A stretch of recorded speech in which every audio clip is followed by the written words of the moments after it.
কথায় বলে বিপদ তো বলে আসে না, বিপদ এলেই মনে আসে প্রবল দুশ্চিন্তা। তখন মনে হয় ঠিক কি করলে এই বিপদের হাত থেকে মুক্তি পাওয়া যাবে। তাই মনে ভক্তি ও বিশ্বাস রেখে যদি মা বিপত্তারিণীর পুজো করা যায় তাহলে সকল বিপদের হাত থেকে রক্ষা পাওয়া যায় এবং মনের সকল বাসনাও পূরণ হয় বলে মনে করা হয়। আষাঢ় মাসের রথযাত্রা থেকে উল্টো রথযাত্রার মধ্যে যে শনি ও মঙ্গলবার পড়ে সেই দিনগুলিতে বিপত্তারিণী ব্রত পালন করা হয় তা আমরা প্রত্যেকেই জানি। ইতিমধ্যেই বিপত্তারিণী ব্রতের শনিবার চলে গিয়েছে এই বছর। তারপরে যে মঙ্গলবারটি আসছে সেই মঙ্গলবার যারা পালন করবেন তারা কিভাবে বিপত্তারিণীর পুজো করবেন, কি কি উপকরণ নিয়ে যেতে হবে, কি নিয়ম পালন করতে হবে, কি খাবেন কি খাবেন না। ইতিমধ্যে অনেকেই প্রশ্ন করেছেন যে দিদি ভাই গমের জিনিস খাওয়া যাবে না বললেন, তাহলে কি লুচি খাওয়া যাবে? সমস্ত প্রশ্নের উত্তর রয়েছে আজকের ভিডিওতে।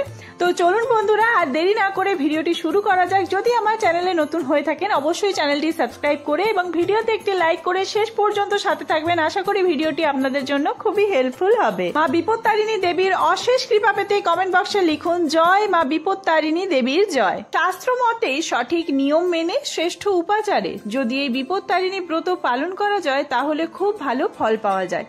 এই পুজোয় দুর্বা ঘাসের সঙ্গে লাল সুতো বেঁধে হাতে পরার নিয়ম অত্যন্ত আকর্ষণীয়। মেয়েরা যেটি বাম হাতে পরেন এবং ছেলেরা ডান হাতে এই সুতো বেঁধে থাকেন। এটিও আমাকে একটি বন্ধু প্রশ্ন করেছিলেন, সেটি জানিয়ে দিলাম।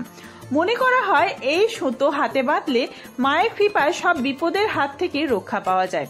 আর অনেক মহিলারা এই সুতো বেঁধে থাকেন যাতে করে তার স্বামী সন্তান সমস্ত পরিবার বিপদের হাত থেকে রক্ষা পায়।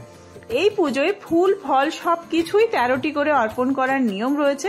লাল সুতোয় 13টি গিঁট ও 13টি দুর্বা বাঁধার নিয়ম রয়েছে। পুজোর শেষে এই সুতো হাতে পড়তে হয়, তবে অবশ্যই পুজোর শেষে মায়ের ব্রত কথা শুনতে হবে, এতে বেশি ভালো ফল লাভ করা যায়। প্রতি বছর দুদিন করে পড়ে বিপত্তারিণীর পুজো। ইতিমধ্যেই 28শে জুন 13ই আষাঢ় শনিবার এই দিনটি চলে গিয়েছে। এখনো পর্যন্ত যারা মা বিপত্তারিণীর পুজো দেননি তারা 1 জুলাই 16ই আষাঢ় মঙ্গলবার দিন পুজো দিতে পারবেন। এবার জেনে নিন ব্রত পালন করতে কি কি লাগে। ঘট, আম্রপল্লব, শীষসহ ডাব, একটি নৈবেদ্য, 13টি গিঁট দেওয়া লাল সুতো, সঙ্গে 13টি দুর্বা বাঁধা, 13 রকম ফুল, 13 রকম ফল, 13 গাছি লাল সুতো, 13টি দুর্বা, 13টি পান ও 13টি সুপুরি। বিপত্তারিণী পুজোর নিয়ম। ব্রতের আগের দিন নিরামিষ আহার গ্রহণ করতে হয়। উপবাস করে নিষ্ঠা করে সব উপকরণ দিয়ে মা বিপত্তারিণীর পুজো করতে হয়। পুজো শেষে 13টি লুচি 13 রকমের ফল প্রসাদ খেয়ে তবে উপবাস ভঙ্গ করতে হয়। পুজো হয়ে গেলে ঠাকুরের পায়ে অর্পণ করা 13টি গিঁট দেওয়া লাল সুতো, যেটি বিপত্তারিণীর ডোর নামে পরিচিত, সেটি হাতে বেঁধে নিতে হয়। এই লাল সুতো মেয়েদের বাম হাতে এবং ছেলেদের ডান হাতে পরতে হয়। এটি অন্তত 3 দিন হাতে রাখার নিয়ম রয়েছে। অবশ্যই 3 দিনের আগে এটি হাত থেকে খুলে ফেলবেন না, আর মঙ্গল এবং শনিবার এটি হাত থেকে খোলা যাবে না। বাদবাকি অন্যান্য যে কোনো দিন হাত থেকে খুলে জলে ভাসিয়ে দেবেন। এবার জেনে নেওয়া যাক বিপত্তারিণী পুজোর বিধিনিষেধ, অর্থাৎ এই দিন কোন কাজগুলি করবেন আর কি করবেন না। বিপত্তারিণী পুজোর আগে ও পুজোর দিন আমিষ খাবেন না। আগের দিন নিরামিষ আহার গ্রহণ করতে হবে এবং পুজোর শেষে 13টি লুচি এবং 13 রকমের ফল প্রসাদ খেয়ে তবেই আপনারা উপবাস ভঙ্গ করবেন। তবে চালের জিনিস আপনাদের খাওয়া যাবে না। আপনারা ময়দার জিনিস খেতে পারেন, মানে লুচি পরোটা এই সমস্ত জিনিস খেতে পারবেন।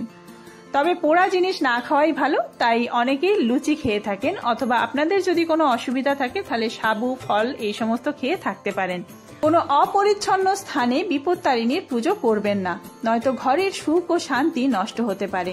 পুজো চলাকালীন কারোর সঙ্গে কথা বলবেন না, এর ফলে দেবী রাগান্বিত হতে পারেন এবং অর্থ সম্পর্কিত সমস্যাও শুরু হয়। সেই সঙ্গে ব্যবসায় ক্ষতি, বাড়িতে অসুস্থতা দেখা দিতে পারে। বিপত্তারিণী পুজোর সময় কখনোই কাউকে অপমান করবেন না, এমনকি এদিন কোনো মহিলার সম্পর্কে কুরুচিকর কথাও বলবেন না, এতে মা লক্ষ্মী ক্রুদ্ধ হন। পরিবারের নিকট সদস্য ছাড়া কোনো ব্যক্তিকে টাকা ধার দেবেন না এবং নিজেও টাকা ধার করবেন না। যারা বাড়িতে পুজো করতে চান নিজের মতন করে ঠাকুরের সামনে যে সমস্ত উপকরণ বললাম সমস্ত কিছু দিয়ে আপনারা পুজো করতে পারেন। আর পুজোর শেষে এই মন্ত্র বলে মায়ের পায়ে ফুল অর্পণ করবেন। ওম নমো ভগবত্তা আদ্যায়া দশভুজায়া সর্বমঙ্গল মঙ্গলে শিবে সর্বার্থ সাধিকে শরণ্যে ত্রম্বকে গৌরী নারায়ণী নমস্তুতে। এই মন্ত্র 3 বার জপ করতে হবে। তো বন্ধুরা, যারা এখনো পর্যন্ত বিপত্তারিণী ব্রত পালন করেননি, শেষ যে মঙ্গলবারটি রয়েছে সেই মঙ্গলবারটি বিপত্তারিণী ব্রত পালন করতে পারেন।